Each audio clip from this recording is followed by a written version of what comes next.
Hi everybody, I'm Fabian van Hoegee. I'm CEO and co-founder of Rocketx. Today I will share with you the 10 lessons we have learned while bootstrapping from a small startup to a scale-up in the midst of a pandemic. But before I do that, I think it's important first to understand a little bit, okay, who are we, why are we here, so that it's better to understand or easier to understand in what kind of context we actually grew.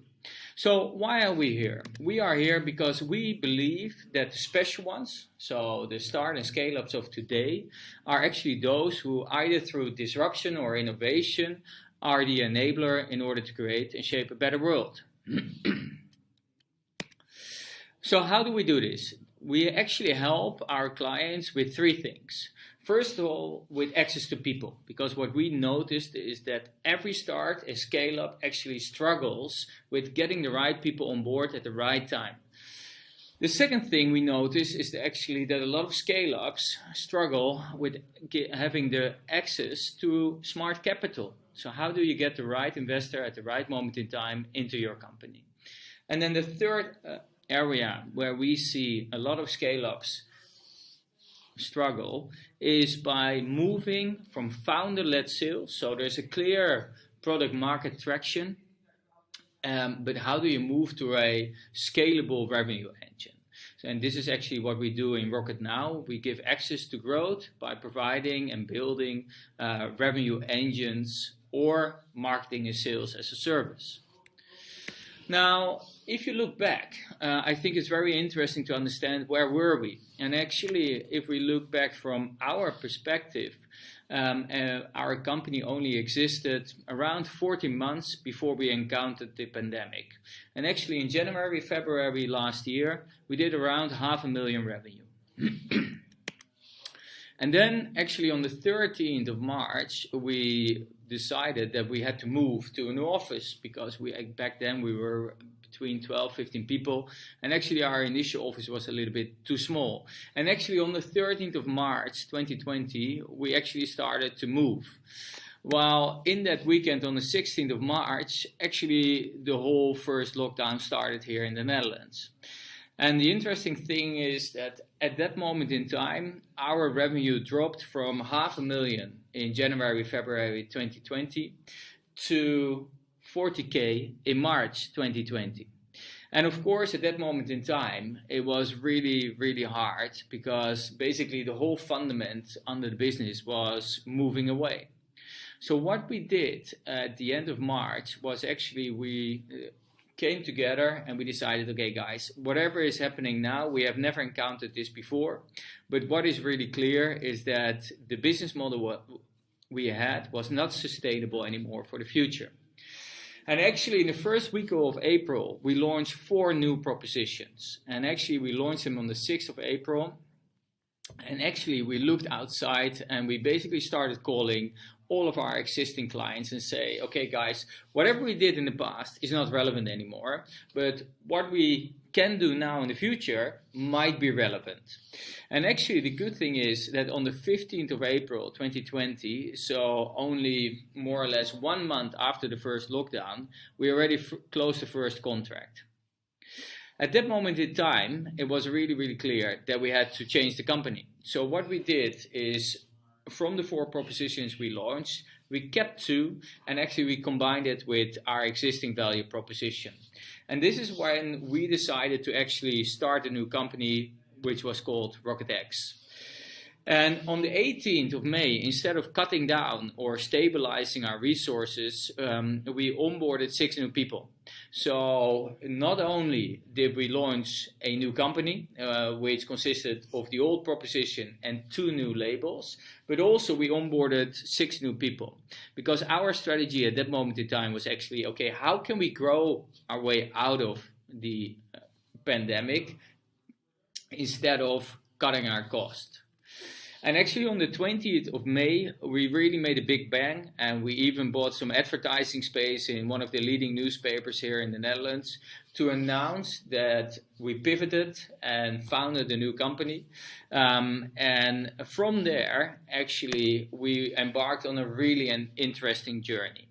And actually, if we look now on the 20th of April 2021, then it is amazing to see where we are, because at this moment in time, we have 75 happy customers.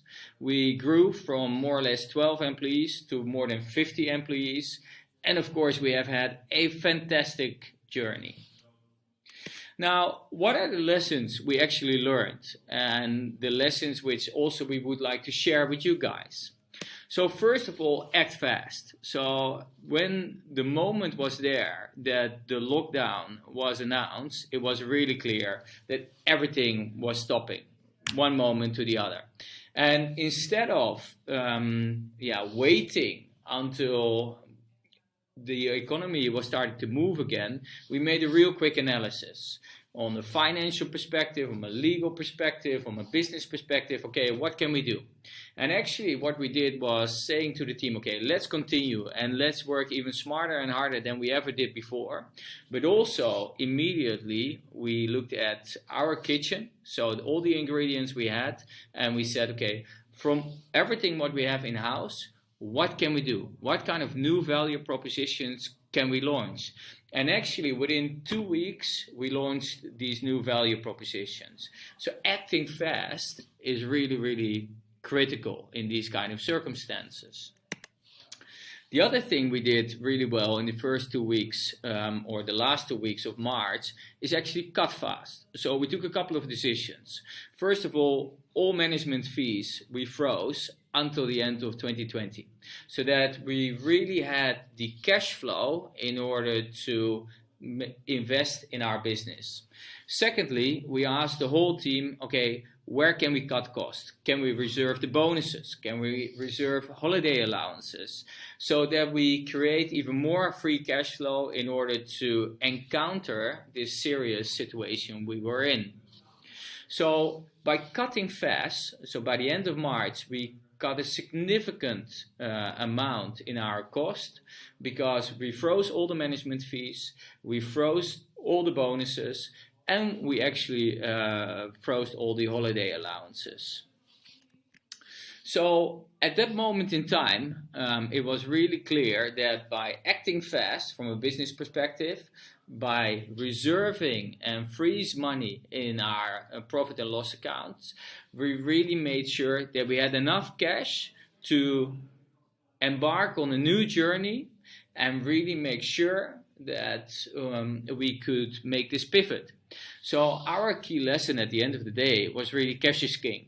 The fact that we had the cash, the fact that we had the peace in our mind to invest and pivot the business was fundamental. And from that moment on, we made a clear business rule where we said, okay, we always steer on 2-3 months free cash flow. So that we always have the ability that if something strange is happening in the world, we are able to actually get a hit and not immediately have to cut people. But actually, like we did now, invest in new people, invest in new propositions. So key lesson, cash is king. Another lesson is really understand your customers. So actually we kept the same ideal customer profile, and we still serve the same people, and we still serve the same target personas. But by having the intimacy to our existing customers, we were really able to understand, okay, the world is changing, and the world is changing really, really fast. But what is it what you need? So maybe you don't need people anymore, but maybe you need something else. And then we could see from there, how can we actually help and serve our customers in a different way? So being close to your customers and understanding their pains and gains in every situation and see how you can help them is critical in growing your company in a fast way while encountering a pandemic. Another lesson we learned is really always be open to hack your business. Because of course what we did was in principle just growth hacking, right? Is really understanding the pains and gains, understanding our core capabilities and competences, and see how we could build new value propositions from there. And of course, growth hacking means working with a minimum viable product. If you would see now the websites we launched on the 1st of April last year, you get tears in your eyes. But actually, it didn't matter because apparently people trusted us. Apparently, the message resonated. So don't strive for the optimal result. Growth hack. Make sure that you get an improvement and validation point quickly from the hypothesis which you actually defined. Another thing is, after we then got the traction, really quickly establish your vision. So where do you want to be? So we want to be the leading services ecosystem in Europe in 2023. And on that vision, we can now start to build. And also we made a B-hack. So we said, okay, in 2023, we want to serve 500 scale-ups in Europe. So by establishing this vision and B-hack relatively quickly after we pivoted the company, we also created our North Star. And we created that peace of mind, and we created that foundation which now serves for everybody, both our clients, but also our employees. And that is an important bridge, right? Because at the end of the day, if we have to choose between a fantastic product or a fantastic squad, we choose for a fantastic squad. But with the right people, you can do everything. But people are the crucial element in any business. So building the right squad requires attention, and especially in the beginning. Like we grew from 12 to 50, the first hires are your key hires. They determine the art of the possible of your company. Then if you're a little bit later in the process, it's really important to understand what are the metrics. What are the metrics where you steer your business with?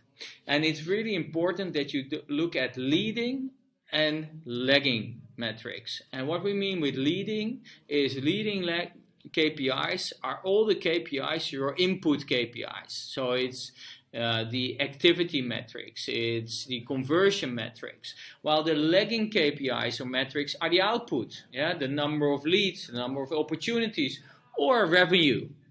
So understanding those metrics are key in order to grow and steer your business. And that is what we do every day. Every morning we start with understanding our metrics and optimizing them.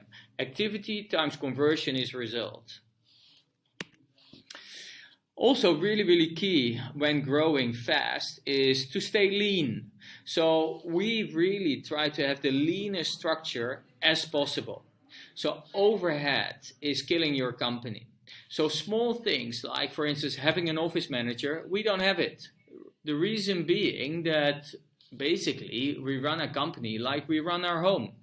At home, you can also put things in the dishwasher, right? So you can do it here as well. So if we do exactly the same things, we can save cost, and that cost we can reinvest in the company. This company is totally bootstrapped and profitable.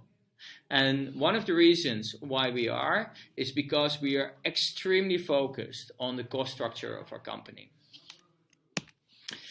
Also, be careful and implement a clear meeting cadence. So we run our company on daily huddles, a weekly management meeting from 8 to 9, so actually before the business starts, and a monthly meeting every month in the evening, and a quarterly meeting in the evening as well. And by doing that, we reserve all the working hours to actually invest them in our customers. So having a clear meeting cadence where you understand your metrics and what you're going to discuss when, with whom, is vital. And also you keep focus on the business. You keep focus on your clients instead of becoming very internal driven and having a lot of internal meetings. Well, actually from 9 to 5, it's customer time, right? And last but not least, celebrate success. Every small success we celebrate. And of course, maybe in a different fashion, your first successes, your first hits, your first deals, you celebrate a little bit more, right?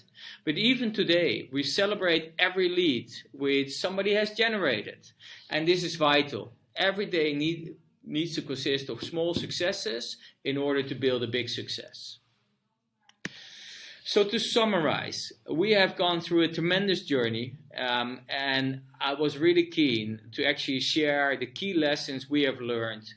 If you want to know more, just ping me a direct message and I'm more than willing to help you any further. Have a good session today.